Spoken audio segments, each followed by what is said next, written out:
Lorsqu'en février 2019, la société Legendary Pictures a acquis les droits d'adaptation des enquêtes d'Enola Holmes, personnage créé par Sir Arthur mais qui sera repris plusieurs années plus tard par Nancy Springer afin de lui dédier plusieurs histoires dont elle est l'héroïne aux côtés de Sherlock, Netflix, durant la pandémie du Covid qui a entraîné les fermetures de salles de cinéma, les tournages, enfin qui a entraîné quasiment l'arrêt du monde entier, commence à regarder à droite et à gauche afin de racheter pas trop cher des films déjà terminés qui étaient destinés aux salles de cinéma, afin de les diffuser sur leur plateforme en tant que production originale.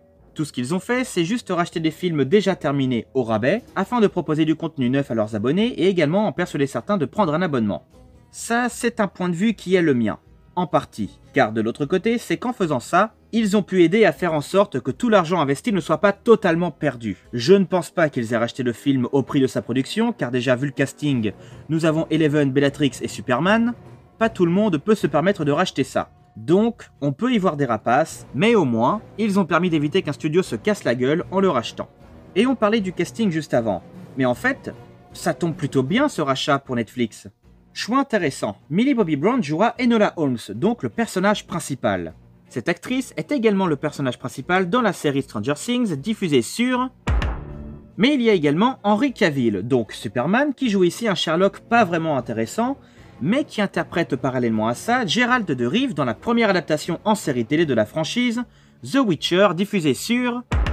Mais ce n'est pas tout, car nous avons également Helena Bonham Carter, donc Bellatrix, qui, ne l'oublions pas, est la mange-mort la plus dangereuse et puissante, qui a torturé jusqu'à la mort les parents de Neville Londubat et sûrement plein d'autres, qui sans aucune pitié tuera son propre cousin et également l'un des derniers parents d'Harry Potter, Sirius Black, se fera tuer par Molly Weasley, une femme au foyer de 50 ans.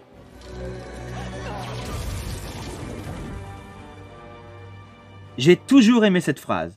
La plus puissante des mange-morts, tuée par une femme au foyer. Bref, Helena Bonham Carter, qui d'ailleurs prête sa voix au personnage de Grande Maudra dans la série Dark Crystal, Le Temps de la Résistance, diffusée sur... Vous savez déjà où ? Elle joue ici Edoria Vernet Holmes, la mère de tous les Holmes présents à l'écran, qui n'apparaît quasiment que dans les flashbacks et qui, paradoxalement, a le rôle le plus intéressant. Sherlock est quasiment absent, on est juste en train de baver devant lui parce que, c'est Superman. Mycroft, comme je l'ai déjà répété plusieurs fois, peut être excellent comme totalement raté, donc je vais pas m'attarder dessus. Et enfin, Enola Holmes. Le film en vrai n'est pas si mal. Par contre, j'ai détesté les regards caméra. Toutes les 2 minutes, elle parle face cam pour nous raconter sa vie, son passé, ce qu'elle a fait, ce qu'elle va faire, ce qu'elle a compris, et c'est insupportable. À tel point que ça devient juste Dora l'exploratrice le film. Et vous savez quoi ? Ce film existe, et elle s'amuse avec ce côté face cam au tout début et à la fin, sans que cela ne devienne répétitif. Est-ce que tu peux dire delicioso? Dis delicioso. Là, il y en a beaucoup. Surtout qu'en plus l'actrice, en temps normal elle joue bien, mais durant les facecam, on dirait juste des répétitions.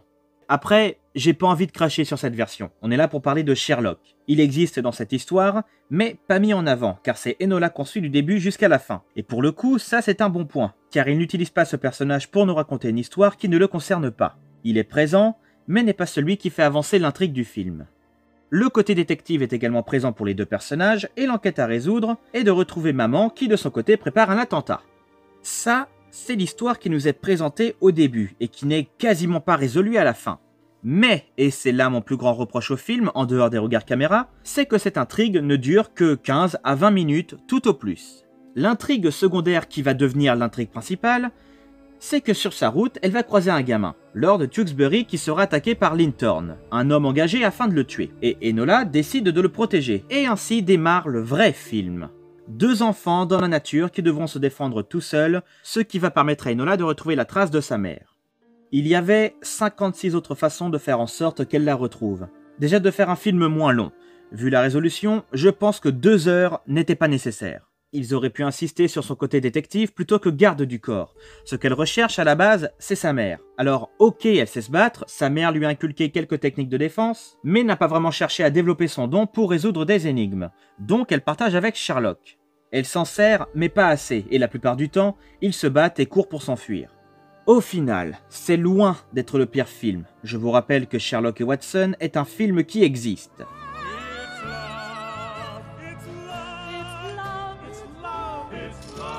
Celui-ci est bien réalisé, les effets, les décors, les costumes sont bons, mais les regards face cam sont trop présents.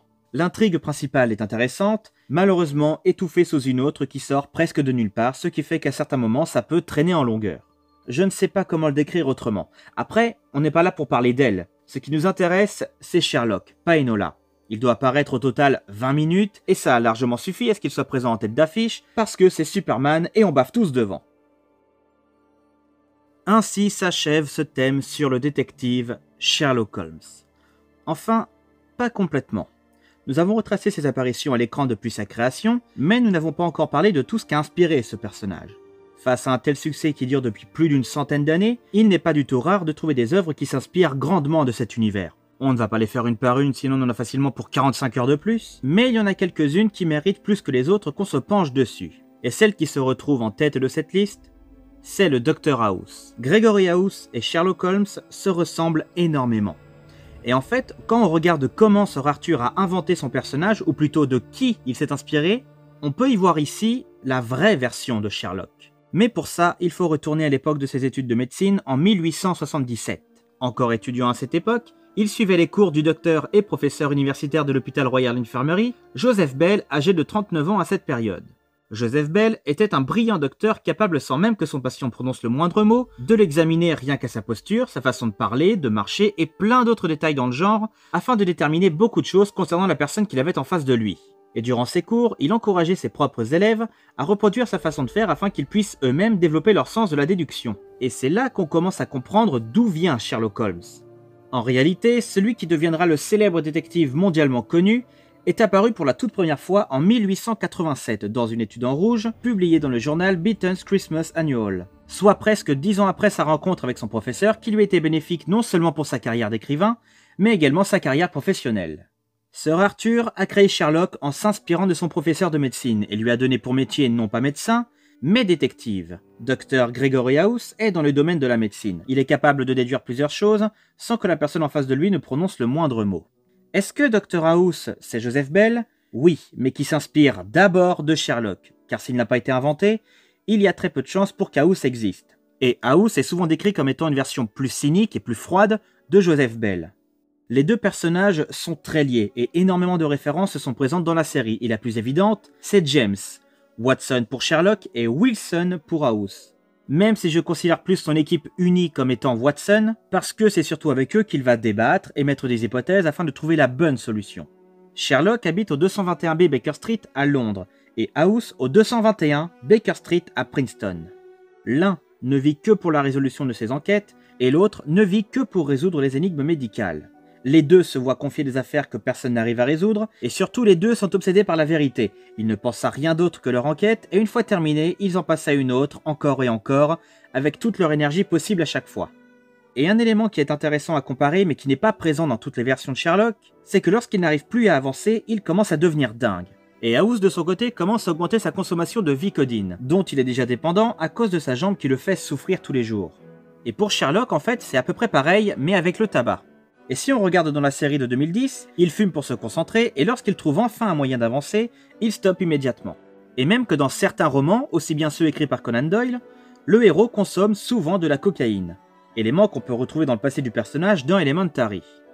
Et un autre point pas souvent évoqué, c'est que tout son entourage finira forcément par souffrir à cause de lui. Dû à sa façon dont il néglige les relations humaines ne pensant qu'à son travail, il en oubliera que les autres éprouvent des sentiments envers lui ou les autres.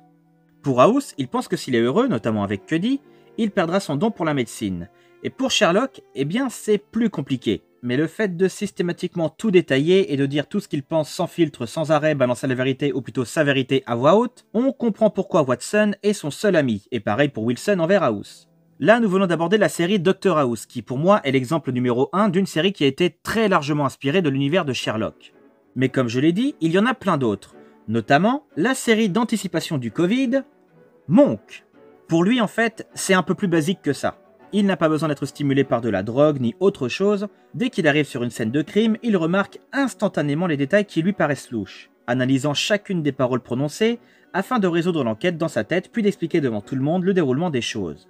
Et là aussi, niveau vie privée, ses amis se comptent très facilement sur les doigts d'une main. Mais pas vraiment à cause de sa façon d'expliquer les détails. Ce sont ses tocs qui déjà lui empoisonnent la vie, mais qui peuvent très rapidement devenir un calvaire pour toutes les personnes dans son entourage.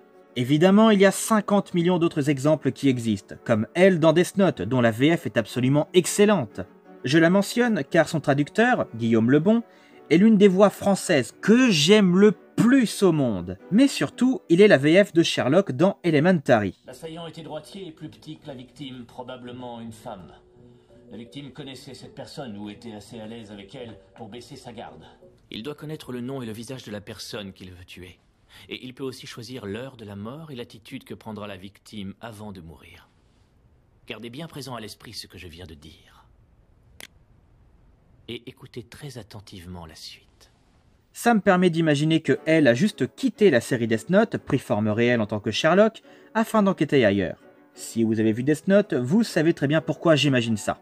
Mais encore une fois, il y a plein d'autres héros comme lui, comme par exemple Jules Maigret, Hercule Poirot, Nestor Burma, Détective Conan, dont son nom évoque évidemment Sir Arthur, et tellement d'autres que j'ai oubliés ou alors qui n'existent pas encore. Sherlock Holmes, personnage d'abord de littérature, pensé et écrit par Sir Arthur Conan Doyle, a eu droit à énormément d'adaptations et de réadaptations faisant partie des personnages les plus joués à l'écran.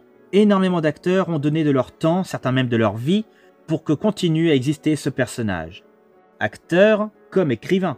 Sherlock ne serait peut-être plus là si tous les écrivains qui sont penchés sur lui bien après la mort de Conan Doyle ne lui auraient pas dédié de nouvelles aventures. Ils font également partie de l'histoire, tout comme ceux qui lui ont dédié des séries radiophoniques, des pièces de théâtre, des dessins animés, et encore plein d'autres choses pour que l'univers de Sherlock ne s'estompe pas. Et ce n'est pas prêt de s'arrêter, car beaucoup de choses sont prévues, notamment Sherlock Holmes 3, toujours réalisé par Guy Ritchie, avec le même casting, notamment Rachel McAdams, dont Irene Adler, ce qui veut dire qu'elle n'est peut-être pas morte, à moins qu'elle n'apparaisse qu'en tant que flashback. Ou alors elle a fait exprès de dire qu'elle était morte afin d'aller tourner ailleurs, et que comme elle n'a rien de prévu pour l'instant, elle décide de revenir. Ce qui veut dire qu'elle a possiblement survécu à Moriarty, et ça c'est un problème, car si elle a survécu, je ne vois pas ce qui peut arriver à Sherlock. Ou alors elle ne sera vraiment pas là, mais comme c'est inscrit que ce sera son prochain film... Bon, il y a une possibilité pour qu'il y ait un deuxième volet d'Enola Holmes, souhait qu'ont évoqué le réalisateur, Harry Bradbeer, et l'actrice Millie Bobby Brown. Et peut-être qu'un jour, une 5e saison pour Sherlock sera réalisée. Il y a également la 2e saison de Kabukicho que j'attends impatiemment, dont la première a été diffusée en 2018, qui me rappelle à certains moments Détective Conan avec un petit côté monk, surtout dans sa façon d'expliquer les détails. Pour être franc, je n'ai jamais vu une seule bande-annonce la concernant, et en fait je ne savais même pas que cette série existait. Et avant de lancer le premier épisode, j'ai regardé l'image.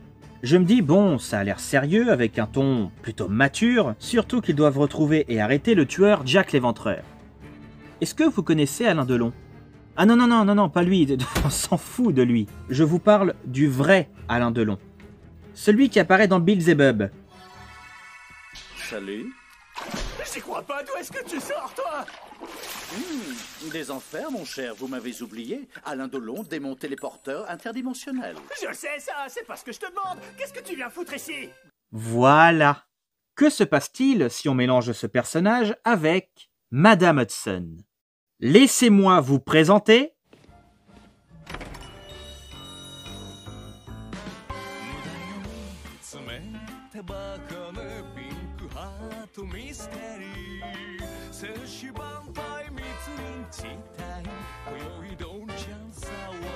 Rien que pour ça, je vous encourage à absolument découvrir cette série. Pour moi, ça a été une excellente surprise. C'est vraiment barré et ça fait du bien de retrouver de l'humour, mais de l'humour bien écrit. Cette version d'un Sherlock loser, j'adore ça et j'attends impatiemment la suite. Mais ce n'est pas uniquement sur écran que cet univers compte se renouveler et se développer. De base, je n'aime pas vraiment lire, mais j'avoue que l'idée d'un monde où Sherlock est un androïde du futur, ça a l'air complètement dingue, mais au moins c'est du jamais vu. Enfin, si on oublie Holmes et Yo-Yo, où Yo-Yo remplace Watson et qui est en quelque sorte un robot, donc un semi-côté futuriste. Futuriste pourri, mais futuriste quand même. Et si on oublie également Sherlock au 22e siècle, où Watson est également un robot. Mais ça paraît plus crédible parce que dessin animé, alors que là, ça passe très mal. Dans tous les cas, peu importe le format, l'univers du détective privé le plus connu et réputé au monde n'a pas fini de s'agrandir. Ça a été long, très compliqué à mettre en place, mais au final, j'y suis arrivé. J'espère sincèrement que ça vous a plu. En tout cas, merci à tous d'avoir patienté tout ce temps et d'être tous les jours de plus en plus nombreux à me suivre. On se retrouve très vite pour une toute nouvelle vidéo, ou pourquoi pas prochain thème. À très bientôt!